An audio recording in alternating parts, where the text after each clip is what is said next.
Hey everyone, welcome back to our channel. Looking to send money from Western Union to GCash? Here's a quick guide to help you through the process. Step 1. Open the Western Union app or website and log into your account. Click on Send Money option and select the country where you want to send money. Ensure it supports GCash transfers.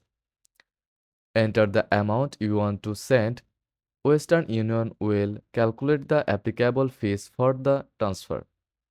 Next, choose mobile wallet as the delivery method and select GCash from the list for supported options.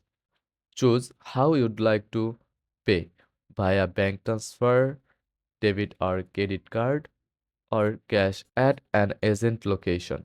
You can send money to yourself or someone else. Enter the recipient's GCash mobile number and any additional details. Review the transaction details carefully, then click Continue to finalize the transfer. And that's it. The money will be credited to the recipient's GCash wallet in minutes. For any questions, visit Western Union or GCash support. Thanks for watching.